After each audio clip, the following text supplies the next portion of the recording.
కట్టిన 3 ఏళ్ల లోపలనే కుప్పగూలిన ప్రాజెక్టు ఈ భూ ప్రపంచం మీదనే సొమాలియా లాంటి వెనుకబడిన దేశాల నుంచి మొదలు పెడితే అభివృద్ధి చెందిన అమెరికా వరకు ఈ భూ ప్రపంచం మీదనే కట్టిన ప్రాజెక్టు 3 ఏళ్ల కుప్పగూలిన ప్రాజెక్టు చూపించాలి ప్రపంచ చిత్రపటం మీద అంటే అది కేవలం కాళేశ్వరం, మేడిగడ్డ, అన్నారం, సుందిళ్ల ప్రాజెక్టులు అని చెప్పక తప్పదు.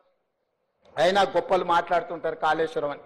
అందుకే ఈ రోజు ఇంజనీర్లుగా నేను మీకు సూచన చేస్తున్నా, మీరు ఆదర్శంగా తీసుకోవాల్సిన ప్రాజెక్టులు నాగార్జున సాగర్, శ్రీశైలం, ఉస్మాన్ సాగర్, హిమాయత్ సాగర్ అయితే ఎలా కట్టకూడదో, ఎలా కడితే ప్రజలకు నష్టం జరుగుతుందో చూడాల్సింది కాళేశ్వరం.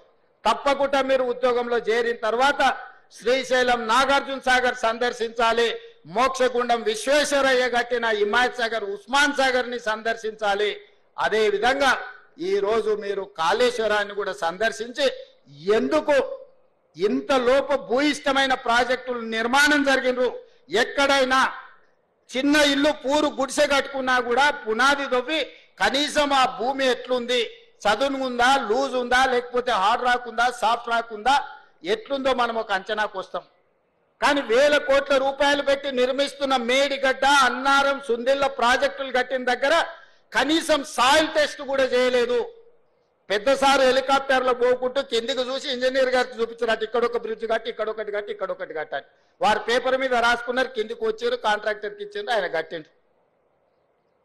ఇంత అధ్వానంగా గాల్లో నుంచి ప్రాజెక్టులను చూపించి 80,000 పుస్తకాలు చదివినా నేనే ఇంజనీర్ను, నేనే డాక్టర్ను, నేనే లాయర్ను, నేనే అని ఈరోజు నేనే దొంగనని ఆయనే చెప్పుకునే పరిస్థితులు ఈరోజు రాష్ట్రంలో దాపురించినాయి. అందుకే ఇంజనీర్ల పనే చేయండి.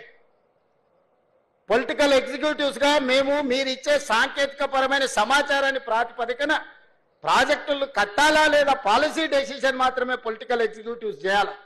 ఇంజనీర్లు చేయాల్సిన పని ప్రజాప్రతినిధులు, మంత్రులు, ముఖ్యమంత్రులు చెయ్యకూడదు.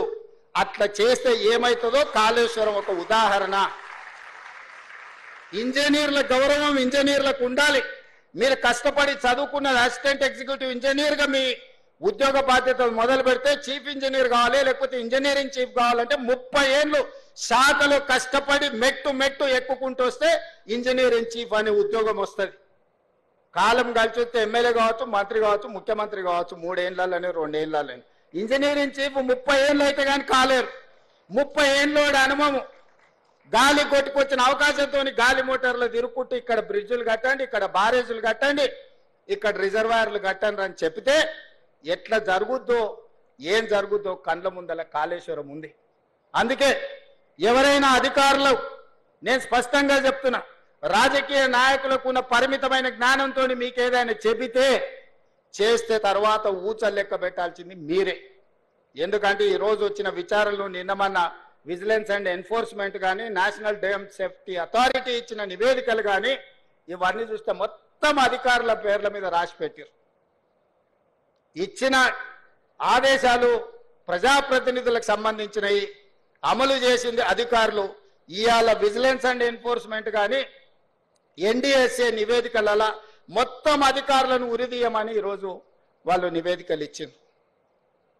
అంటే ఈరోజు ఏది పడితే అది కళ్ళు మూసుకొని చేస్తే ఏం జరుగుద్దో కాళేశ్వరం ఒక ఉదాహరణ. అందుకే శాఖలో మొదటి రోజు చేరబోతున్న మీకు రేపు భవిష్యత్తులో ఈ రాష్ట్రానికే బాధ్యత వహించే చీఫ్ ఇంజనీర్లుగా మీరు ఎదిగే అవకాశం ఉంది. మీరు కట్టే ప్రాజెక్టులు భవిష్యత్ తరాలకు మీరు అందించవలసిన బాధ్యత మీ మీద ఉన్నది. అందుకే మీరు కూడా సరైన విధంగా అంచనాలు వేసుకొని స్ట్రక్చరల్ ఇంజనీర్ ఏం పని చేయాలి, సిడిఓ సెంట్రల్ డిజైన్ ఆర్గనైజేషన్ నుండి ఇంజనీర్లు ఏం పని చేయాలి, ప్రాజెక్టులు సూపర్వైజ్ చేసే వాళ్ళు ఏం చేయాలా, ఎవరు ఏం పని చేయాలనో వాళ్ళు అదే పని చేయాలి. వెనకటికి సామెత ఉంది కదా, గాడిద చేయాల్సిన పని గాడిద చేయాలా, గుర్రం చేయాల్సిన పని గుర్రం చేయాలా అని. సో అందుకే ఎవరు చేయాల్సిన పని వాళ్ళు చేయాలనేదే నా సూచన. ఈరోజు తెలంగాణ రాష్ట్రానికి జరిగిన అన్యాయం గత పాలకుల నిర్ణయాల వల్ల, లోపభూయిష్టమైన ప్రాజెక్టుల నిర్మాణం వల్ల ఈరోజు ఏ ప్రాజెక్టు ఉంటుందో ఎప్పుడు కూలుతుందో తెలియదు. ఈ మధ్యలో సీతారామసాగర్ కూడా కట్టిన పిల్లర్స్ కానీ అన్ని కూలిపోయినట్టుగా అనిపిస్తున్నాయి. అసలు ఏ ప్రాజెక్టును ముట్టుకోవాలనో, ఎవరితో మాట్లాడాలనో గాల్లో పేక మేడలు కూలినట్టు కూలిపోతున్నాయి అని అంటే దీనికి కారణం వేదిక మీద ఉన్న అధికారులు కానీ ఇక్కడ కొత్తగా చేరబోతున్న మీరు కానీ ఆలోచన చేయండి. అందుకే ఉత్తమ్ కుమార్ రెడ్డి గారు ప్రతి ఒక్క ప్రాజెక్టును ప్రత్యక్షంగా వారే క్షేత్రస్థాయిలో పర్యటనకు వెళ్ళి ప్రతి ప్రాజెక్టును డీటెయిల్గా స్టడీ చేసి ఎక్స్పర్ట్స్ ఒపీనియన్ తీసుకొని ఈరోజు ముందుకు వెళ్తున్నాము. ఇవాళ అందుకే ఈ ప్రభుత్వం బాధ్యతతోని 75% పైబడిన ప్రాజెక్టులను తక్షణమే పూర్తి చేయాలని ఒక లక్ష్యం పెట్టుకొని ఈ ప్రాంతంలో ఉన్న ప్రాజెక్టులను for example SLBC Srisailam left bank tunnel ఈ దేశంలోనే ఒక అద్భుతం 44 కిలోమీటర్ల టన్నెల్ బోర్ మిషన్ తోని ప్రపంచంలోనే లాంగెస్ట్ టన్నెల్ సాగునీటి ప్రాజెక్టులలో అట్లాంటి అద్భుతమైన టన్నెల్ ని కంబైన్డ్ స్టేట్ లోనే దాదాపుగా 25-30 కిలోమీటర్లు కంప్లీట్ చేశారు. ఈ ప్రభుత్వం 10 సంవత్సరాలైనా 10 కిలోమీటర్ల టన్నెల్ తవ్వకపోవడం వల్ల మళ్ళీ ఉత్తమ్ కుమార్ రెడ్డి గారు ముఖ్యమంత్రిగా బాధ్యతలు చేపట్టినాకనే ఎస్ఎల్బిసిలో టన్నెల్ ని మనం కదిలిస్తే 10 ఏళ్ల నుంచి కదలకుండా టన్నెల్ బోర్ మిషన్లు ఉండడంతో దాంట్లో నీరు బురద చేరుకొని ఒక్కసారిగా ప్రాజెక్ట్ కదలడంతో కుప్పగూలిపోయి 8 మందిని ఈరోజు బలి తీసుకునే పరిస్థితి వచ్చింది. తెలంగాణ రాష్ట్రం వచ్చినాక కూడా నల్గొండకు 3,60,000 ఎకరాలకు నీళ్లిచ్చే గ్రావిటీతో నీళ్లిచ్చే ఎస్ఎల్బిసి ఎందుకు ఆగిపోయిందో ఎవరు నిర్లక్ష్యంతో హార్డ్లీ 2,000 కోట్లు ఖర్చు పెడితే 3,60,000 ఎకరాలకు నీళ్లు వచ్చేది. కానీ ఇలా కాళేశ్వరం మీద 1,00,000 కోట్లు ఖర్చు పెట్టిన మనకు వచ్చిన ఆయకట్టు 50,000 ఎకరాలు కూడా రాలేదు. అధికారిక లెక్కలు చెప్తున్నా నేను. అంటే ప్రభుత్వాల యొక్క ప్రాధాన్యత వల్ల తెలంగాణకు జరిగిన నష్టాన్ని ఈరోజు మనం కల్లారా చూస్తున్నాము. అందుకే శాఖలు చేరబోతున్న యువ ఇంజనీర్లకు ఇక్కడ చేరబోతున్న ప్రభుత్వ ఉద్యోగంలో చేరుతున్నామని కాదు, ఇది ఒక భావోద్వేగం అని గుర్తుపెట్టుకోండి. ప్రజల యొక్క సెంటిమెంట్, తెలంగాణ ప్రజలకున్న బిగ్గెస్ట్ సెంటిమెంట్ నీళ్లు. ఈ నీళ్లు అనే పదాన్ని మనం చాలా జాగ్రత్తగా వాడాలి. ఈ ప్రాజెక్టులను పూర్తి చెయ్యాలి. ప్రభుత్వం వైపు నుంచి సంపూర్ణంగా సహకరించి ఈరోజు నిజంగా సమయం వచ్చినప్పుడు ఖర్చు పెడతామంటే నీళ్ళకు ఖర్చు పెడతామంటే నిధులకు షార్టేజ్ వచ్చింది. అయినా ఏదో ఒకటి ప్రయత్నం చేస్తాం. తప్పకుండా సాగునీటి ప్రాజెక్టులు ఏవైతే ఉన్నాయో ఎస్ఎల్బిసి కానీ, కల్వకుర్తి కానీ, పాలమూరు రంగారెడ్డి ఎత్తిపోతలు కానీ, భీమా నెట్టంపాటుతో పాటు సీతారామసాగర్ లాంటి ప్రాజెక్టులు కానీ, సమ్మక్క సారలక్క లాంటి ప్రాజెక్టులు, దేవాదుల ప్రాజెక్టులను మొదటి ప్రాధాన్యత కింద పెట్టుకొని పూర్తి చేస్తాము. దీనికి అందరూ సహకరించాల్సిందిగా ఈరోజు ఉద్యోగంలో చేరబోతున్న వాళ్ళందరినీ మళ్ళొక్కసారి మనస్ఫూర్తిగా అభినందిస్తున్నా. గతంలో 10 సంవత్సరాలు ఉమ్మడి రాష్ట్రంలో ఒక 10-15 సంవత్సరాలు, ప్రత్యేక తెలంగాణలో ఒక 10 సంవత్సరాలు నోటిఫికేషన్ల కోసం కొట్లాడింది. కానీ మా ప్రభుత్వం వచ్చినాక నోటిఫికేషన్లు ఇస్తే వద్దని అశోక్ నగర్ చౌరస్తాలలో విద్యార్థులు ధర్నా చేసే కాడికి వచ్చింది.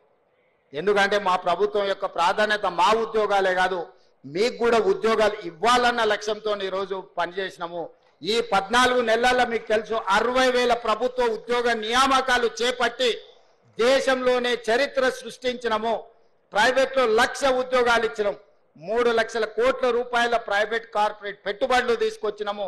యువత యొక్క విద్య, యువత యొక్క ఉద్యోగాలు మా ప్రభుత్వం యొక్క మొదటి ప్రాధాన్యత. అందుకే ఈరోజు ప్రభుత్వం ఉన్న ఖాళీలన్నిటిని కూడా భర్తీ చేసే బాధ్యత తీసుకున్నాం. ఈరోజు గ్రూప్ 1 లో కూడా 563 మంది గ్రూప్ 1 ఉద్యోగులకు ఈరోజు నియామక పత్రాలు ఇచ్చే సందర్భంలో కొంతమంది రాజకీయ ప్రేరేపితమైన పిటిషన్లు హైకోర్టులో వేసి ఉద్యోగ నియామకాలను అడ్డుకుంటున్నారు. 2011లో ఉమ్మడి రాష్ట్రంలో కిరణ్ కుమార్ రెడ్డి గారు నియామకాలు చేపడితే 15 సంవత్సరాలు గ్రూప్ 1 ఉద్యోగాల నియామకాలు చేపట్టలే. ఆనాడు పరీక్షలు నిర్వహిస్తే ప్రశ్న పత్రాలు జిరాక్స్ సెంటర్లలో అమ్ముకున్నారు. మేము వచ్చిన తర్వాత పకడ్బందీగా 563 గ్రూప్ 1 ఆఫీసర్లను తెలంగాణలో ఉమ్మడి రాష్ట్రంలో కూడా అన్ని ఉద్యోగాలు ఇవ్వలే. ఇవాళ ఇవ్వడానికి అంత ప్రక్రియ మొత్తం పూర్తి అయిపోయింది. కేవలం ఒక ఇనెలిజిబుల్ పర్సన్స్ పోయి ఈరోజు అక్కడ కోర్టులో స్టే తీసుకొచ్చి 563 గ్రూప్ 1 ఉద్యోగాలను అడ్డుకుంటారు. దీని వెనకాల రాజకీయ పార్టీలు, రాజకీయ నాయకులు ఎవరున్నారో మాకు తెలుసు.